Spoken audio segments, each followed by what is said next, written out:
Bismillahirrahmanirrahim. Hadith of the day: if Allah wants to do good to somebody, He afflicts him with trials. Assalamu alaikum everyone. My name is Dr. Marina Akhtar, PGR Community Medicine. Today my topic of presentation is National Water Policy. This is the continuation of previous topic. I am presenting this topic under the kind supervision of my professor Dr. Saira Afzal. Learning outlines: introduction of national water policy, flood management, urban storm management, drought management, waterlogging and salinity, seawater intrusion. Learning outcomes: at the end of this presentation, the participants will be able to describe about the national water policy and management of the flood, drought, urban storm water salinity and waterlogging and sea intrusions. Introduction: with rapidly growing population, Pakistan is heading toward a situation of water shortage and by corollary a threat of flood insecurity. Per capita surface water availability has declined from 5,000 to 60 cubic meters per year in 1951 to around 1,000 cubic meters in 2016. This quantity is likely to further drop to about 860 cubic meters by 2025, marking our transition from a water stressed as Pakistan is on 15 number on water stressed country to a water scarce country. The minimum water requirement to avoid food and health implication of the water scarcity is 1,000 cubic meters per capita per year. Water resources are totally linked with the changing and unpredictable precipitation pattern may have serious consequences including flash floods. As the glacier retreat, more glacial lakes will form, increasing the risk of glacial lake outburst floods. So the objective of the national water policy is to pay attention of emerging water crises and provide an overall policy framework and guidelines for a comprehensive plan of action. This policy is national framework within which the provinces can develop their master plans for sustainable development and management of water resources. This picture showing the evolution in the national water policy as in 1982 national development councils was developed and then in 2002 national water policy was reviewed and updated and then 2012 national water policies 2012 was considered as a national water board and was later adopted by national water reserve national water uh, reserve council and then it is again reviewed in 2018. The objective of these policies, there are three main objectives. These are providing drinking water to all human beings and animals should be the first priority. And second objective is measures should be taken to limit and regulate the exploitation of the groundwater. And third objective is both surface and groundwater should be regularly monitored for quality. What is a flood? A flood is an overflow of water that submerges land that is usually dry. In sense of flowing water, the word may also be applied to inflow of the tide. Floods are often caused by heavy rainfall, rapid snowmelt, or a storm surge from a tropical cyclone or tsunami in coastal areas. River floods are caused when consistent rain or snowmelt forces a river to exceed capacity. Power lines are fallen in flood, and this type is called a flash flood. This picture is showing that the development should be away from the floody areas, high risk areas. Then structure like dam can reduce the impact of the flood in the downstream areas and the tides can add to the height of the flood water increasing the area flooded. Major cities built in the floodplains also experience floods. So these major cities should be away from the high risk areas. And floods occur in the urban areas. They can happen quickly or slowly. Rainfall and runoff are the major causes of the flood in Australia. And the examples are the flood is an overflow of water that submerges land that is usually dry in sense of flowing water. The word may also be applied to the inflow of tide. The tsunami happened in 2004, killed almost 2.5 lakh people in South and Southeast Asia. In August 2022, the massive flood in the Pakistan made the headlines due to the astronomical number of the people impacted.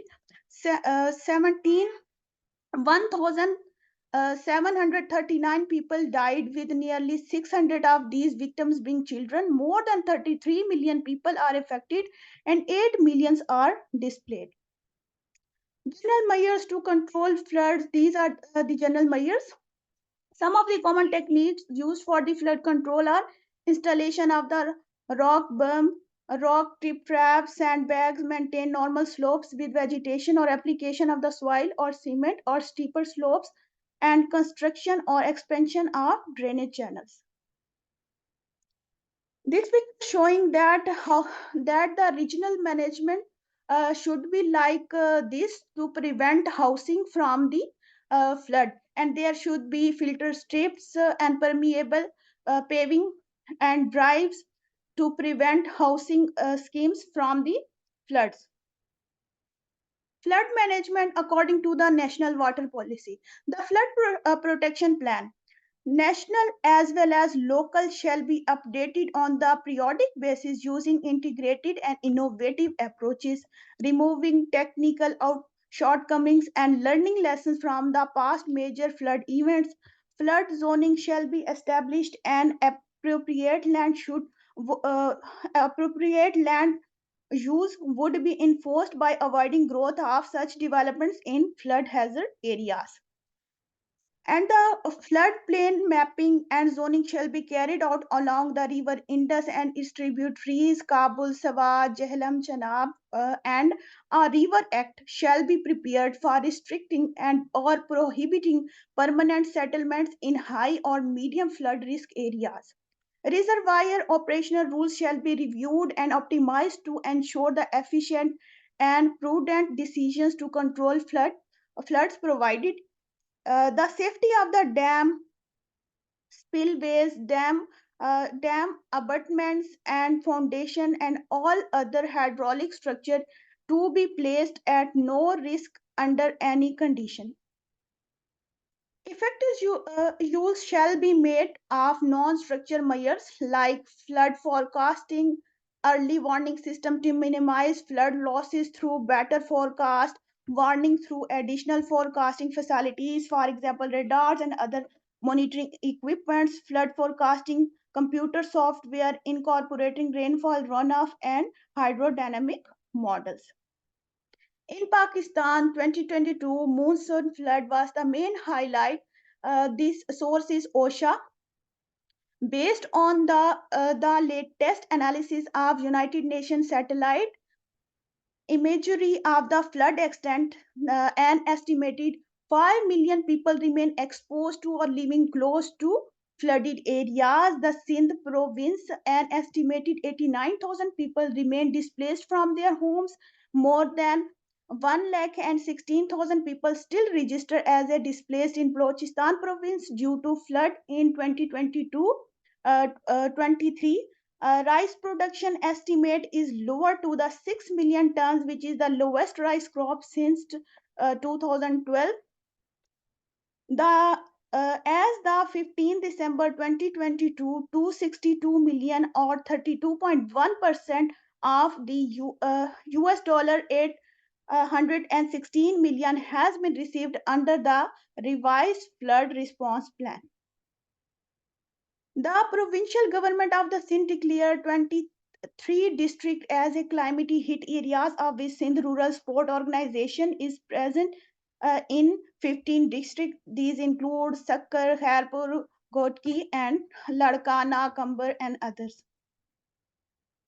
Pakistan's flood affected more than 30 million people. This picture showing that the areas where the heavy flood and mild flood affect the peoples, where heavy flood occurs in the Sindh, in the areas of, especially the areas of Sindh and also in the Balochistan.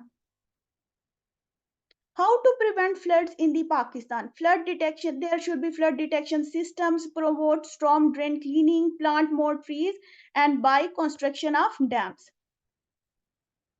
Urban storm management. Storm water management means to manage surface runoff. It can be applied in rural areas to harvest precipitation water, but is essential in the urban areas where runoff cannot infiltrate because the surfaces are impermeable. Traditional stormwater management was mainly to drain high peak flow away. Urbanization, as the urbanization is growing rapidly nowadays, several negative impact toward the hydrological cycle due to the decreasing of the previous areas, deterioration of the water quality in storm water runoff. There are many urban stormwater management software available in the market, such as stormwater draining system analysis program, urban drainage and sewer model, info work river stimulation. Green infrastructure. Green infrastructure is one of the main topics that are widely discussed all over the world. Every development in the urban areas is related to green infrastructure. Green infrastructure can be defined as a green area built in a developed area such as forest, parks, or floodway. The role of the green infrastructure is to improve life standards such as water filtration or flood control. Pollutants entering in the surface water during the precipitation process are given the term polluted runoff. This picture system is showing that the ecosystem that need fresh water, that pollution, that water should be prevented from the pollution. What we can do to reduce the urban runoff pollution? By environmentally safe household cleaners, by properly storage all toxic material, take all the unwanted hazard materials and containers to local collection sites, use kitty litters or other absorbent to remove uh, spills from the pavement, use pesticide, herbicides and fertilizer sparingly and carefully, use a broom instead of a hose to clean up yard clipping, pick up no animal waste and dispose them in the garbage cans. Urban storm management in national water policy. Drainage system of the major cities shall be rehabilitated, upgraded, keeping in view of the damages, inconveniences caused to increase population. Delineation of the floodplains will be carried out, and the legislation would be recommended to impose a ban on all types of construction in these plains. Capacity of VASAs and other municipal level organization will be built to deal with planning, execution, and management. In the cities prone to the urban flooding, dedicated warning system will be installed to make accurate forecast, promote bioengineering measures against the urban flooding along with structural and non-structural measures. Now, next topic is drought management. Drought is a prolonged dry period in the natural climate cycle that occur anywhere in the world. It is slowly onset disaster characterized by the lack of precipitation resulting in a water shortage. It can last for months or years or may be declared after as few as 15 days. Drought happen when there is not enough rain for a long period of time. It is not likely a dry spell. There is so little precipitation, rain, snow, sleet, or any kind of moisture that a whole region start to dry out. Sometimes a drought takes decades to develop fully, or they are difficult to predict. General drought management. Effective drought management rests on the three pillars: monitor and early warning, vulnerability and impact assessment, mitigation, preparedness and response, and cultivation during the drought condition can cause permanent soil erosion. Prevention of drought. Being mindful of the amount of water you use each day can be a powerful way to prevent drought. Turn off the um, turn off the taps when you brush your teeth. Watering your garden early in the morning so less water evaporates, installing low flow plumbing fixture all are good way to prevent wastage of water. Drought management according to national water policy. To make feasible and timely countermeasures can be taken through the modified releases from the reservoirs and other water management strategies.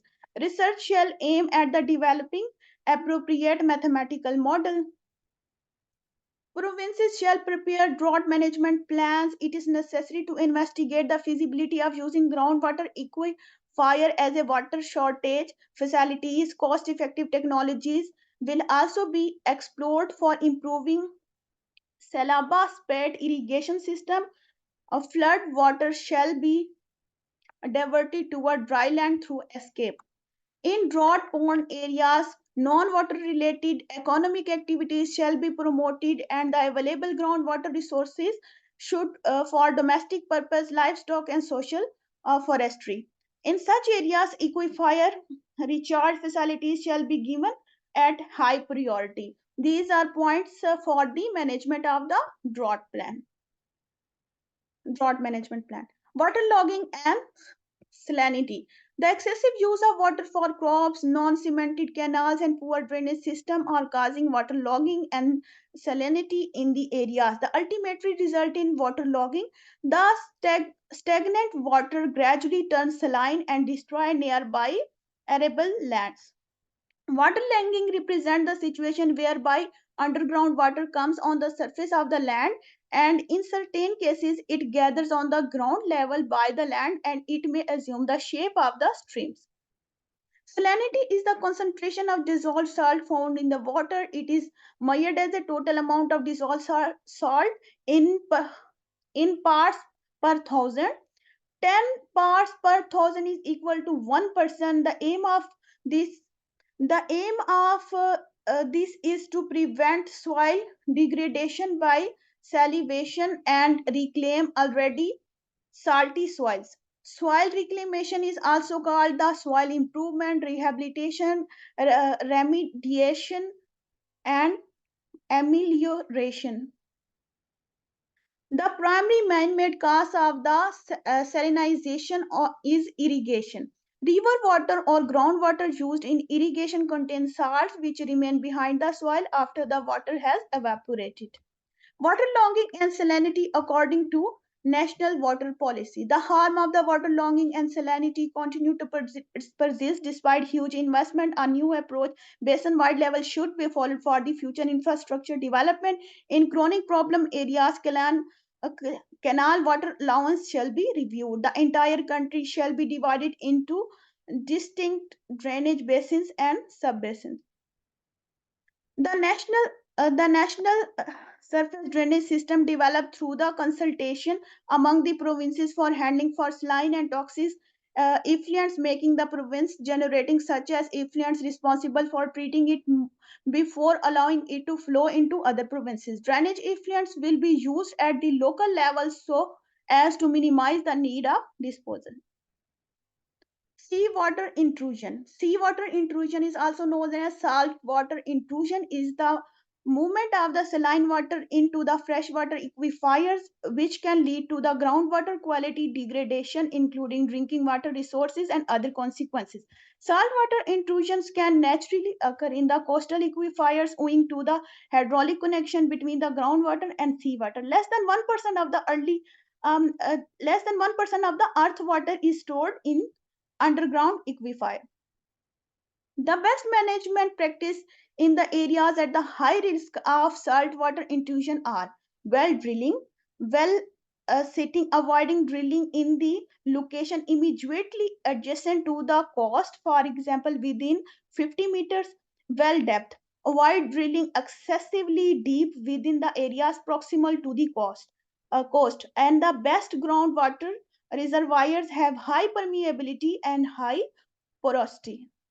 Seawater intrusion according to national water policy. Seawater intrusion has posed serious threats to the coastal agriculture and about 2 million acres of the land have already been lost in this peril in Thatta, Badin, Sajawal district of the coastal Sindh. The situation required meticulous monitoring and formulation of the response strategies, and effective monitoring mechanism will be devised based on new realities of the seawater intrusion and to conserve aquatic ecosystem. These are the 17 most water stressed countries where Pakistan is on 14th number. Pakistan ranks 14 of the 17 extremely high water risk countries in the world as the country um, as the country wastes one third of the water that is available. Now coming to the recent advances, our first article is climate change and water crisis consequences on the agriculture and hydrological justice case study of Pakistan. Now the conclusion of this study is based on the research conducted, it may be concluded that climate change has had a significant impact on Pakistan's hydrological system and agriculture sector, leading to acute water crisis. The increasing frequency of extreme weather events such as drought and flood had resulted in reduction in water availability, which has negatively affected crop yield, food security, and livelihood of the millions of the people, especially those living in the rural areas. Furthermore, the lack of the proper water management policies and practice has exacerbated the water crisis, leading to inequitable distribution and access to the water resources. Hydrological justice is the crucial in addressing the water crisis in Pakistan. The government, policymakers, and stakeholders must prioritize the need of the vulnerable communities, including small-scale farmers and marginalized groups, and ensure equitable distribution of the water resources. Additionally, promoting sustainable agriculture practices and investing in climate resilient infrastructure can help reduce the impact of the climate change in Pakistan hydrological system and agriculture structure. Overall, the finding of this thesis highlights the urgent need for a comprehensive approach to address the water crisis in Pakistan and promote hydrological justice. Second article is climate change, water quality, and water related challenges, a review with focus on Pakistan. This literature review, these are the main points of this literature review. Due to the shift in the seasons in some location as a result of the climate variability, new water resources, melting glaciers have been emerging. However, there is a need to manage and store water for present and future use. For, for instance, watershed management with dam system might uh, alleviate drought and floods. Developing effective treatment methods, for example, 172, 173, 174, for addressing the six United Nations Sustainable Developing Goals, which deals with the fecal contamination. 69% fecal pollution has been reported and 23 major cities, and provision of the safe drinking water to the general public. Adaptation strategies such as protection of water resources and watershed management should be adopted to cope with the unforeseen situation to decrease the water related disease burden. Education and social awareness play a major role in confronting and controlling water pollution, waterborne and water related diseases, and subsequently in improving human health in developing countries like Pakistan. Now, coming to our MCQ session. First MCQ is in a country with a complex river network, a national water policy aimed to balance flood management and environmental conservation. What wires support the both goals? Option A, encouraging extensive river channelization. Option B, promoting large scale water diversion projects. Option C, implementing sustainable land use planning in riparian areas, and option D is ignoring the preservation of the wetlands and natural floodplains. E is focusing solely on structural engineering solutions. B. Answer is option C, implementing sustainable land use planning in riparian areas. MCQ number two is a coastal city is vulnerable to storm surges and sea level rise. What adaptation strategy should be emphasized in the national water policy to address these coastal flood risks? Option A, constructing large-scale desalination plants. Option B is implementing beachfront property development. Option C is enhancing mangrove restoration and coastal ecosystem. Option D is encouraging groundwater extraction. Option E is degrading international cooperation on climate change. Anyone? Answer is option C, enhancing mangrove restoration and coastal ecosystem. MCQ number 3 is in our densely populated urban areas, the government is developing a national water policy to minimize flood risk. What approach is most effective for urban flood management? Option A, encouraging uncontrolled urban expansion. Option B, investing in stormwater drainage infrastructure. Option C is ignoring impact of the climate change. Option D is promoting water intensive industry in the city center. Option E is abandoning land use planning regulation. Answer is option B, investing in stormwater drainage infrastructure. MCQ number 4 is a river basin. A river basin in a country experiences seasonal flooding. Effective agriculture communities. What measures should be prioritized in the national water policies to support this community? Option A, providing subsidies for increasing chemical fertilizer use. Option B, building more industrial complex along with river banks. Option C is developing irrigation system for efficient water use in agriculture. Option D is encouraging urban migration to reduce rural population density. Option E is neglecting investment in early warning system.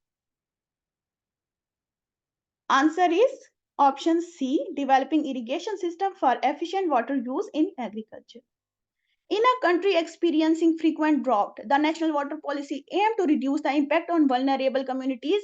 What measure is crucial for ensuring social equity during the water scarcity? Option is implementing water pricing policies without considering income level. Option B is encouraging unequal water distribution among the urban and rural areas. Option C is ignoring the development of the community driven water conservation projects. Option D is promoting water intensive industries in economically disadvantaged region. Option E is ensuring access to water resources for marginalized community. Answer is option E, ensuring access to water resources for marginalized communities. Our country is facing severe water scarcity due to the recurring drought impacting both agriculture and urban water supply. What should be a priority in the national water policy? Option A, promoting water intensive cash crop in agriculture. Option B, encouraging unrestricted urban water use. Option C, implementing water uh, rationing measures. Option D is ignoring the development of alternative water resources. Option E is neglecting public awareness campaigns on water reservation. Answer is option C. MCQ number 7 is a city prone to a flash floods during the intense storm impacting both residential and commercial areas. The national water policy is being formulated to enhance urban storm management. What measures should be prioritized to reduce the risk of flash flood? Option A, encouraging unrestricted urban development in the flood prone areas. Option B, ignoring investment in the stormwater retention basins. Option C is promoting the use of impermeable surfaces for the roads and pavements. Option D is implementing green roofs and permeable pavement for water absorption. Option E is neglecting public awareness campaigns on the flood preparedness. Anyone? Answer is option D. MCQ number 8 is our coastal areas is experiencing waterlogging and salinity intrusion due to rising sea level. The national water policy is being developed to mitigate these challenges. What measures should be prioritized to address salinity intrusion in this context? Option A, constructing more dams during coastal rivers. Option B, encouraging the unrestricted use of the groundwater. Option C, ignoring the preservation of the coastal wetlands. Option D is promoting the use of the salt resistant agriculture practice. Option E is neglecting the implementation of the saline water desalination projects. Answer is option D, promoting use of salt resistant aquaculture practices. MCQ number 9. A region is facing severe waterlogging due to the poor water drainage infrastructure impacting both urban and agriculture areas. The national water policy is being formulated to enhance water management.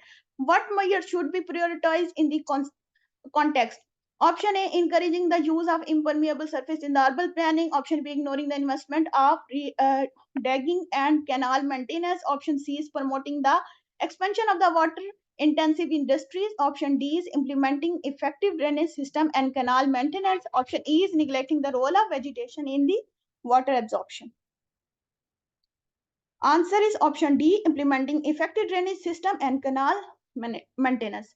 In a region prone to the prolonged drought, our national water policy is being developed to enhance the drought management. What strategy is most effective for ensuring water availability during dry periods? Option A, encouraging excessive groundwater extraction. Option B, implementing rainwater harvesting projects. Option B, ignoring development of the drought resistant crops. Option D, promoting the large scale water intensive industries. Option D, neglecting investment in the water storage infrastructure. Answer is option B, implementing rainwater harvesting projects. This is the key of my MCQs, and this is the link of our YouTube channel where all presentations are uploaded. And thank you so much.